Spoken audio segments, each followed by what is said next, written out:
Hello, welcome back to Skippable Cutscenes. Can I have everyone introduce themselves? Hello, I'm Marissa. I am playing Vera the Bard. I am Zombie Cleo, and I am playing Gilly. I am Will, and I am playing Step. Hi, I'm Lisa, and you know me as Judgment, the Tiefling Dragonborn Sorceress. Tasked with stopping the plans of the Weaver, the mysterious leader of the Dandiark Pirates, Gilly communed with one of the strange plants seeded by the Weaver's disciples and had a experience. Our heroes have returned to the town of Rubenberg, a small town built inside the walls of an old abandoned castle. Finding their ship still needs a few days for repairs. They decide to take some time to individually relax about town. Step, what would you like to do? I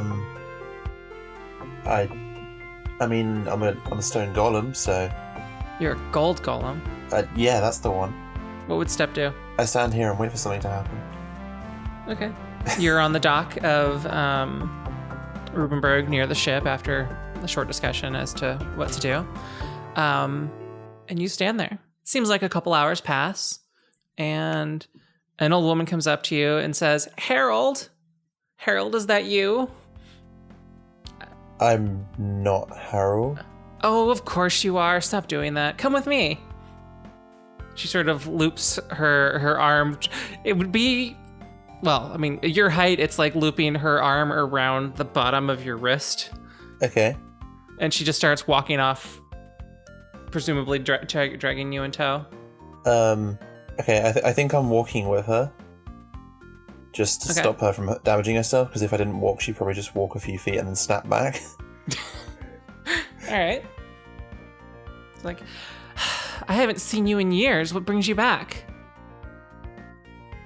I'm here with the trading company ship. Oh, you finally got that ship you were talking about. Is that the one? Is she gesturing towards the ship? Well, there's only two ships in harbor, so presumably, yeah. Okay. Yes, that's the ship. I don't own it. I'm simply employed by it. Oh, I guess I understand. Gosh, what's she gonna do? See, I said that I was gonna have time to prepare, but then I actually ended up not, so. Okay. This is all straight up off the cuffs. It's an ad-lib episode. It is. I had time to prepare for the last one. Should we do names out of a hat?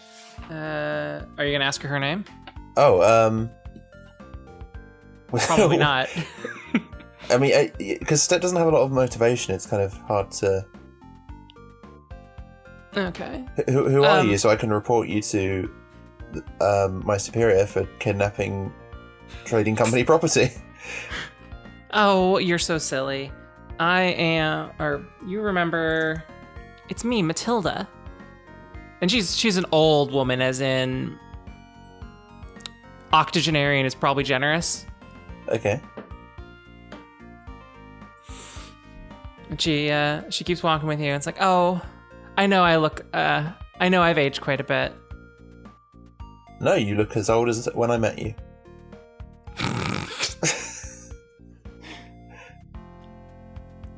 Maybe a few minutes more. All right. She leads you to what would nominally be like the residential area of town, where there are some very small, modest houses, and Okay. She starts to try and push open her door, but it sort of sticks because it's an old door and not in great repair. It's like, oh, can you help me with this? I just put out my hand and then basically walk forward. Yeah, the door opens easily for you because you're not 95 years old. Would you like some tea?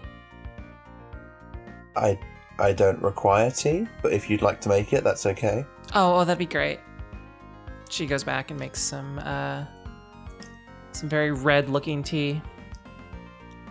Okay, I accept it and open my mouth and just put the teacup and tea in there, and then close my mouth. It's like, oh, is that a? It's okay. It's fine. I have plenty. What is going on, dude? I have no idea. She's a senile old woman. Okay, I look around her house. Okay. She has a lot of knickknacks. Nothing that looks like creepy dolls or anything, so you don't have to worry about being turned into a giant possessed porcelain doll. But that could be on the table, actually, now that I think about it. No, it's mostly like small ceramic crafts and a lot of teacups, a lot of, I don't know, old people things. I'm assuming there's like an old sofa with like one of those old blankets thrown over it. She does not own a sofa. She's too poor for that. She's got 2 chairs, which have one of them has like those upholstered cushions that's very worn out because of use. It's as well kept as it could be, but it's old. I'm gonna sit down in one of the chairs, the not used one, without the cushion. Okay. It surprisingly seems to hold your weight, and or you are in the shape that it doesn't put the full weight on it, because most chairs are not designed to handle 4,000 pounds, unless you want to sit normally. No, I just hold myself like a Lego piece. Just... that should be a new ability. You scatter little Lego pieces. Yeah. You can click pieces off of me like a giant Lego sculpture. Mm-hmm. And they're little caltrops that do 1d4 damage. Yeah. Is that one of my secret abilities? No. Oh. Could be, though. I'm actually writing that down.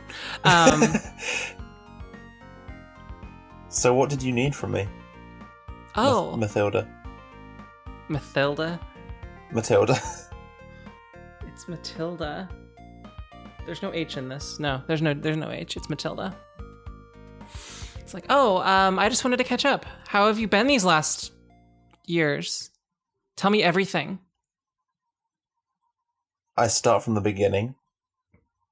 Okay. So I was forged in, like, right from the beginning, and I just start speaking, like, reciting the entire history of what I can remember. Okay. Do you remember? Yeah, I think Step remembers. It's like... Okay. What I'm saying is you can recite it so that because the audience doesn't know. Oh, okay. So I was forged in a workshop in an ancient civilization, which is called Blank, and I was forged for the king and turned into a small step for the king to get out of the carriage and down to greet the people, and then that king was overthrown and killed by his people. So I was passed from person to person, merchant ship to merchant ship. I had lots of jobs. One of them was an alarm clock. I'd stand next to a bed and slap my hands together every time it was morning. At one point, I was stolen and put in a fighting ring. And if you beat me, you got a certain amount of money. Oh, how often did that happen? That sounds dangerous. I don't know. My memory gets fuzzy around that area. Oh, okay. I understand. I don't remember everything either. How long have I been talking for in universe? I'm assuming it's been like 4 hours or something. Because when I say I start reciting everything, I mean I start reciting the history of the world. Yeah. So at this point, I would say the sun has just set because it was maybe early, like 10 a.m. when you were at the docks and everyone decided to split off. So it's been a couple hours. This lady has a lot of a lot of what's the word? Like she can sit down and listen to me for ages, apparently. You gather roll. She might be asleep. You're not entirely sure. Should I roll perception? Sure, go ahead. Okay. Natural 20. I can see her dreams if she's asleep. Weirdly enough, this is the first natural 20 since you've last leveled up. Really? I think so. Okay, well, way to waste it on seeing if an old lady's asleep. You start to focus on her, and the little cracks between your like, you know, where your like golden armpit is, and all the little cracks in your you know, where there's like little gaps in the how the gold moves, because it obviously has to move a little bit. You're not squishing liquid gold around. Yeah. It starts to glow, Okay. And I she looks scratch at you my like, armpit. you seem to be glowing. Are you okay? So she can see my glowing cracks, but she can't tell that I'm not Harold. Correct. Senility is a strange and wonderful pattern mismatching problem. Mm-hmm. Harold, why do you have an arrow on your head? Excuse me? Well, I mean, come over here. She looks up and indicates to her fancy silver mirror. Okay, I walk over to the mirror. And on your forehead seems to be a arrow that points up. I'm the avatar. I touch the arrow. Nothing seems to happen. Well, I mean, this is a neat feature, but... And it blinks. Like, it pulses up and down slowly. I jump. Her whole house shakes, but it does not seem to affect the arrow at all. I put my arms up in the air. No effect seems to occur. You're still glowing from your joints, though. Okay. I activate secret hidden power, transforming me into a fighter jet. What does the secret power do? All right, you focus on whatever's happening, and you think mentally like, okay, what can I do? I can turn into a block. I can reforge. Like, what else can I do? And then, like looking through your mental menu, there's like a new ability there, and you mentally push that button, and a whole bunch of small seeds just spray out of every crevice of your body, like you're sweating small seeds, and they look like sunflower seeds. They're about the same height, and they have those little striations on them. I was not expecting that. Okay. Can I determine what the seeds are? Roll a nature check. Yeah. Oh, I don't know if I have good nature. Oh, I have +1. 13. Yeah, you've seen people eat sunflower seeds, and these look just like them. You might be able to get more exact confirmation from Gilly, who would probably know specifically, or even Brock, who is also a botanist by hobby. How many seeds sprayed out? Oh gosh, thousands. So it's just filling up this old lady's house. It's not filling up the house, but it is. It's not like it is to the point where a couple of them have stacked up on top of each other into piles. Okay. I take a handful of them and store them. Okay. And turn to her. Has this ever happened before, Harold? This is interesting. Yeah, no, this is a common day occurrence for me. Oh. She picks it up and cracks it open and starts eat and just pops it in her mouth like, I like it better when they're salted, but this isn't too bad. What is the point of this power? I don't know. What is the point of this power? I guess it might generally confuse an enemy if their opponent started spraying sunflower seeds everywhere. You notice that your forehead is still blinking. Okay. I concentrate on the power again, see if there are any more. All right. So your joints and armpits stop flowing sunflower seeds, and you try again to focus in the same spot. And this time it crystallizes a little more. Instead of being like an accidental puberty event, it's more like, I think I've got this. You focus again, and instead of coming out of your armpits and your joints, out of your hand, it knits together a giant sheet of sunflower seeds in the shape of, a larger sunflower seed. So it looks like a giant step-sized shield. Okay. And it's made out of sunflower seed. It is made out of sunflower seeds. Yeah. Okay. How strong is this shield? It feels pretty strong. I mean, nut casings and seed casings are pretty potent. You feel that this would work as a functional shield, giving you +2 to your AC. Ah. Okay, so all right, I'm gonna write down this power. So did this activate because I got a natural 20 or? Yeah. Okay. So I've been waiting for this since you hit level whenever the stat boost update one was, which I think was after the Varus fight.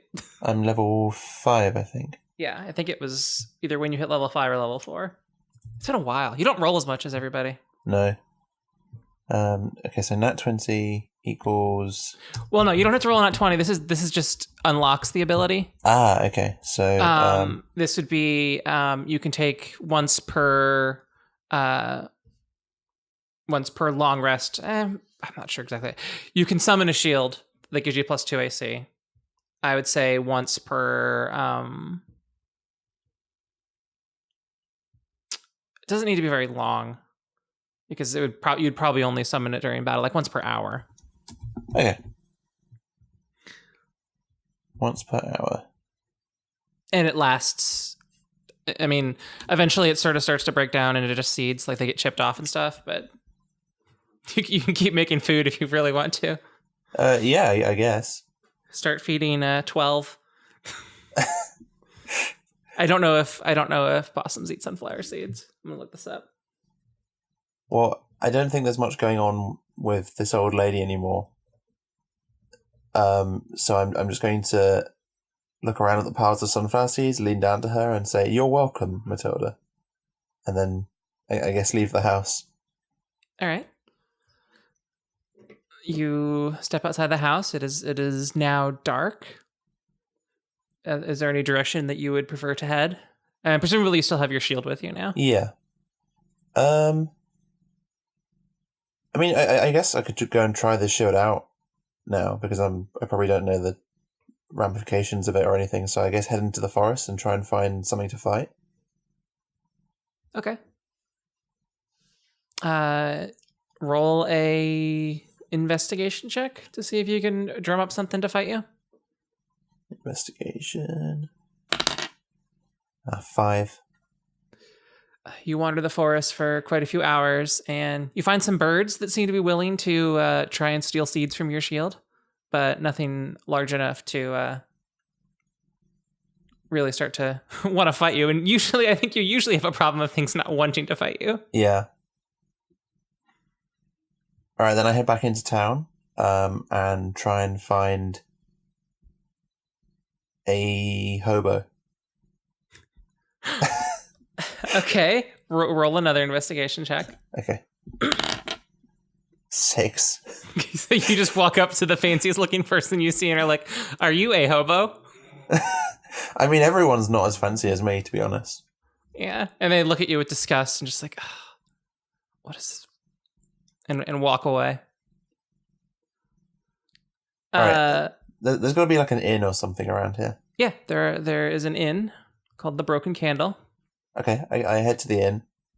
All right, you enter there, and there's a woman who's at the bar, and there are a couple of patrons. Okay.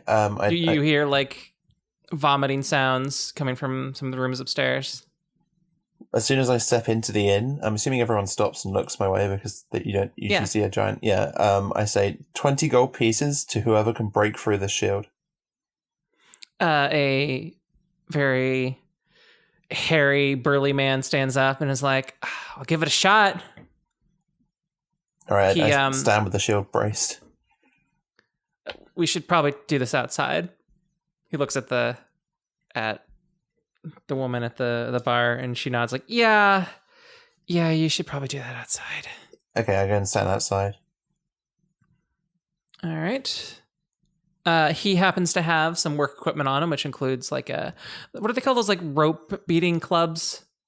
There's like where they use it to mat them down. He's got one of those. So he's basically got a wooden club. He's going to roll an attack and rolls a 7. So he hits the shield with his first strike. Some of the seeds fly off, but it doesn't seem to affect its performance much.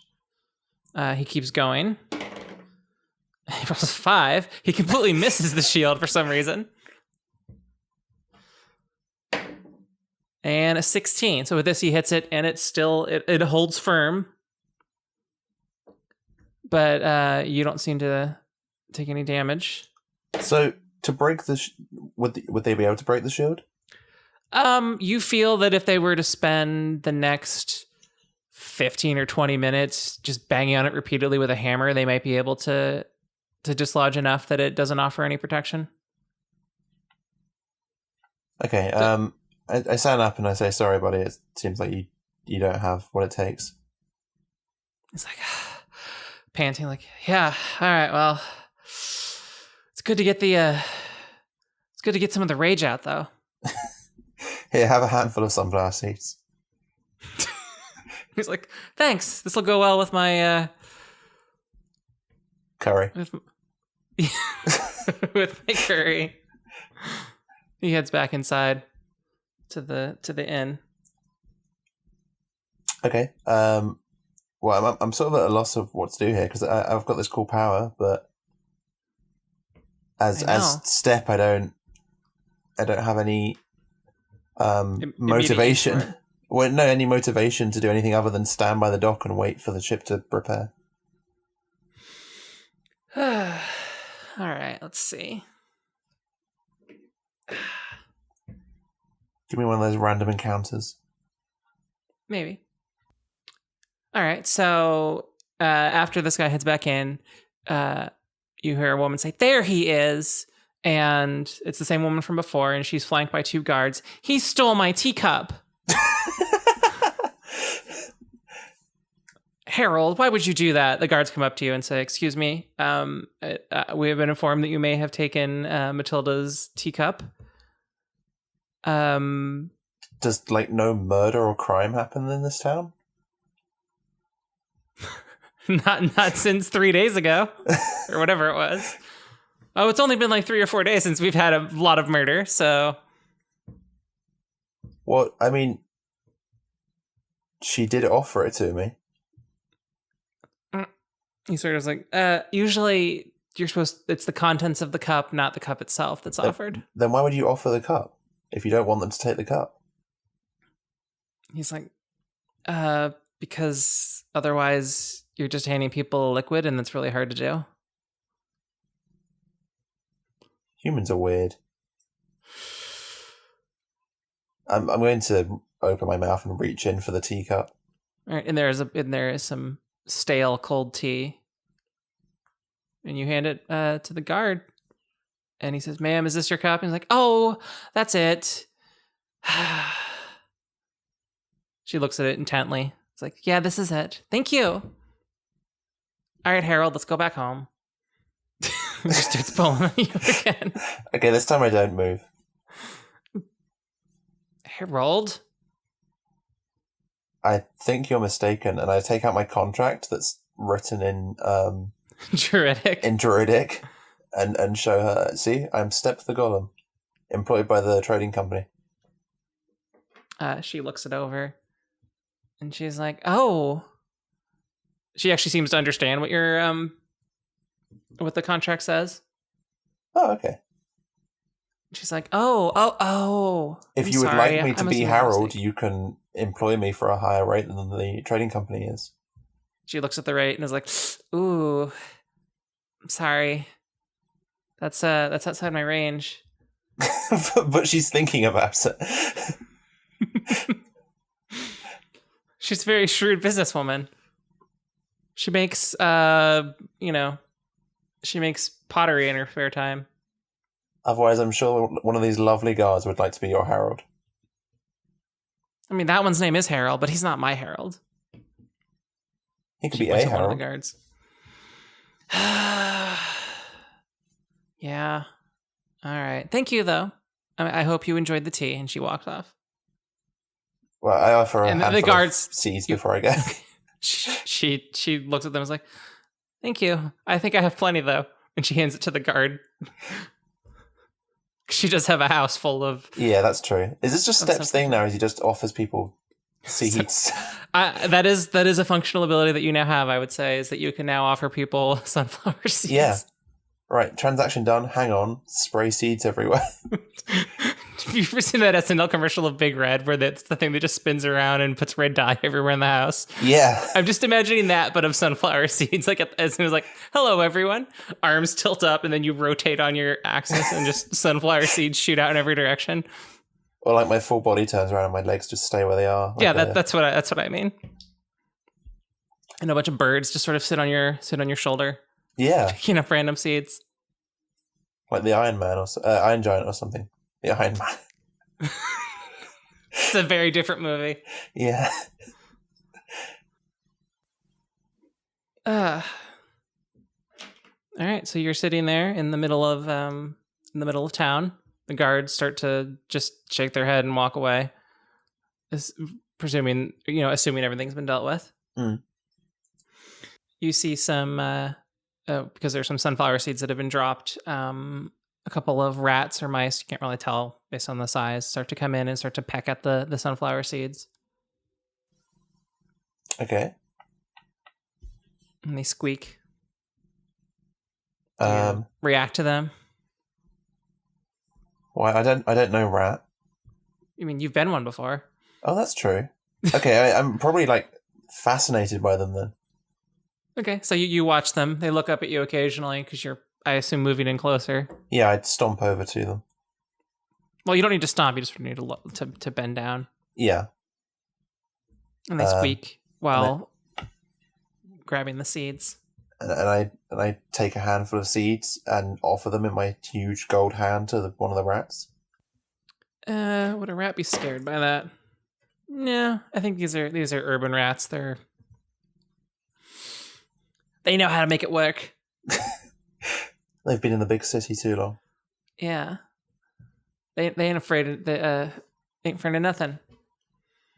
They doesn't afraid of anything. No. Well, also you're not giving off life form kind of vibes, which is what makes them nervous. You're more like branches blowing in the wind, or a log falling over. A big machine. Yeah. Yeah, they sort of hop up in your hand and start thumbing through the sunflower seeds, looking for the choicest ones, because these are discerning rats. They seem to be pretty content. Interesting. I'll keep these for later, and I put them in my mouth. Okay, you have 2 rats eating sunflower seeds inside of you in your inventory. Okay, inventory, 2 rats. Yeah, I think based on your construction, they wouldn't be able to find their own way out. Now, remember, they will eventually need to, A, be let out, and B, will eventually require some sort of water. That's true. So I hope Step is aware of these consequences. If not, then there may be some dead rats inside of his... I mean, there's a lot in there for them to kind of forage around and explore. There's an adventurer's backpack, which I think has a water skin in it. Yeah, they might be able to chew through it. There isn't a lot else in there. There's that staple thing. Oh, yeah. So you have one of those, Vera has one, or does Vera have 2 of them? I think she might have 2. I've got one of them, it says. Yeah. And there's also a bunch of sunflower seeds in there that I put in. All right. So I guess they've got their own little hutch. Step-shaped hutch. Mm-hmm. And I think we determined that it's airtight. Yeah. Right? So you leave it a slight crack open. Yeah. Okay. So if you go in the water, make sure that you completely close it off. Otherwise, you're going to have wet gear and drowned rats. Yeah. No, I've been keeping that in mind. Okay. It'd also be like a little rat submarine, I guess. Yeah, you could become a rat submarine. They can employ you to be their sunflower smuggler. That is a spin-off. Wait, is the hole big enough for a small character to get inside? I mean, you have put a small character in there. Yeah, that's true. So I could potentially if there's something on the seabed, just take someone down there. Yeah, they'd have about 5 minutes of air. Okay, I think I'm gonna stomp back to the docks, to the ship. All right. You stomp back to the ship, and you see that Vera's there acting crazy. Brock is on the dock trying to like calm her down, and the ship is still under repairs. In fact, they seem to be doing more work than you would expect. They're not just working on the side of the ship that was damaged. They also seem to be doing a lot of work on the deck itself. Okay. Is 12 on the ship? No, I would say that 12 has either taken refuge in the inn or the bar or something like that. It's a bit noisy hearing all the sawing work and that sort of thing. They are getting close to ending for tonight because it's late, but... Yeah. Okay, I'm going to go on a little adventure, I think. Okay. I'm going to walk off the end of the dock. All right. Oh, mouth closed. Mouth closed. You walk off the end of the docks. Psh, just keep walking. It starts off really muddy where your feet are, so you sort of slurp, but after a while, it starts to become more regular. You don't really see much because it's dark already. Well, I've got dark vision. Oh, okay. Yeah. You can see that there are, as you walk, you sort of make some cloudy dirt dust come up in your face, whatever you want to call it, muddy water. Yeah. But as you keep going, that's less and less because there's less actual splorchy mud and more seafloor. You start to see fish, lots of undersea plants. Okay. You see a lot of dropped stuff, like abandoned anchors and nails and things that show that this is definitely a working dock, and that there's a lot of just crap that falls off ships or is thrown off ships when they don't care about it anymore. What is the damage and attack bonus on an anchor?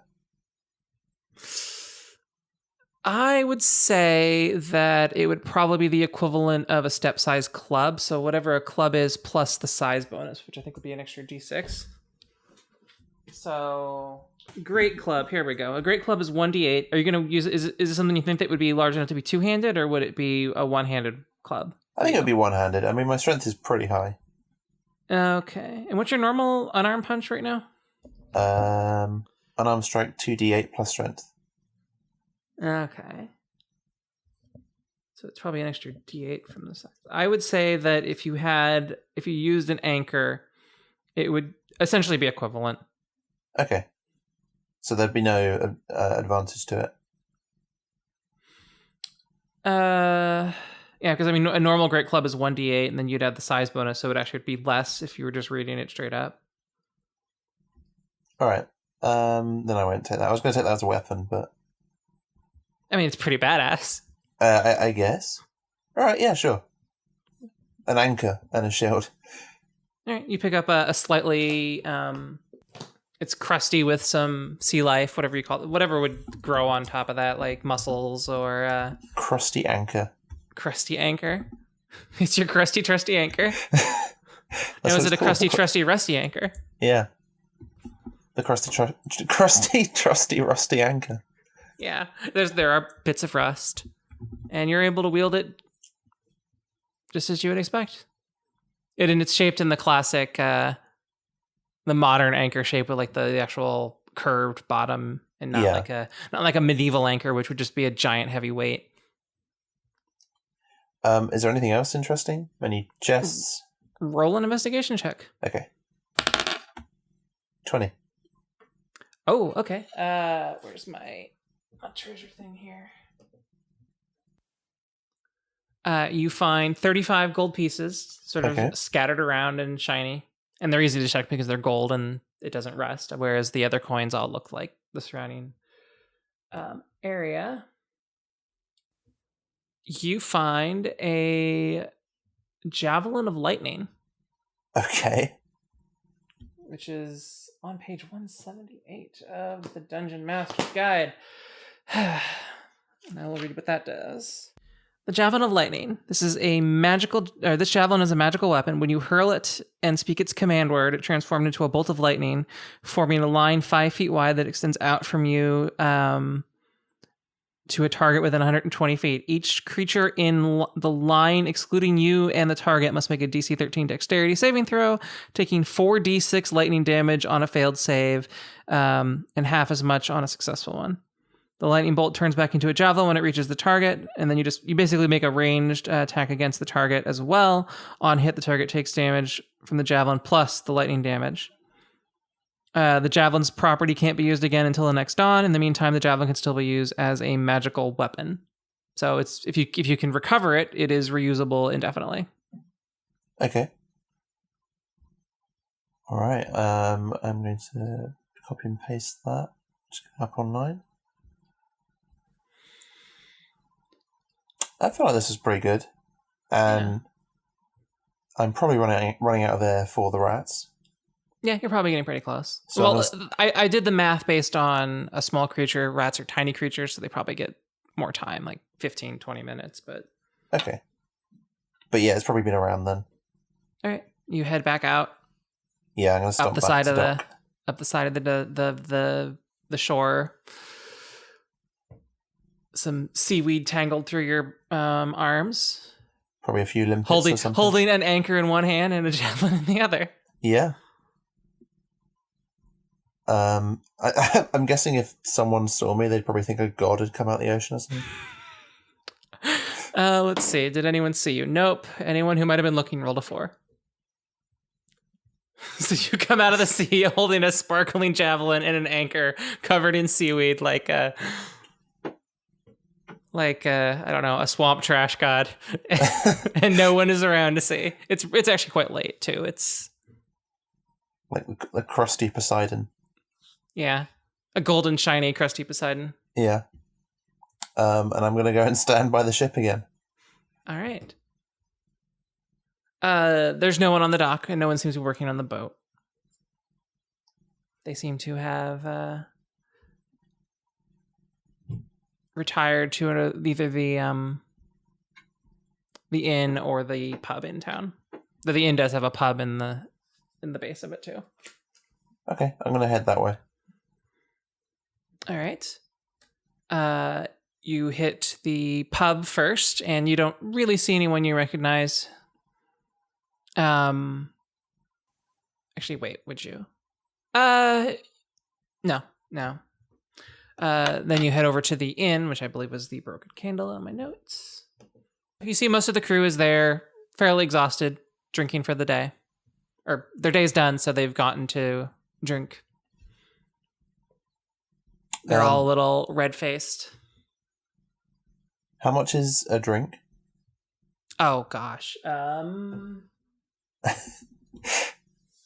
4 copper pieces for a mug. Okay. Round of drinks on me. All right. Let's see.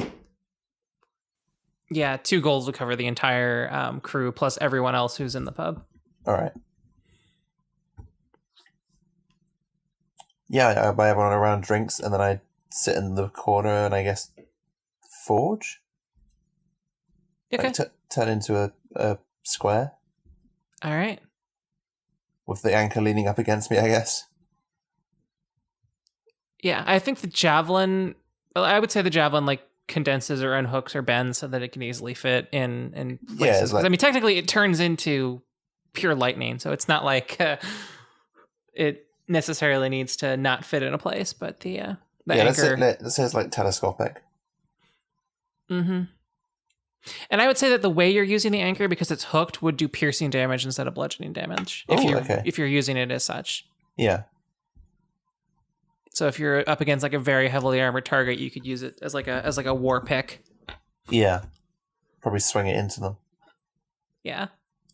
Okay, I'm going to stay here forged, I guess. All right. And what you might be able to do is get someone to make a chain for it, so you like loop it around like a fucking giant anchor bolo. Oh, that would be great.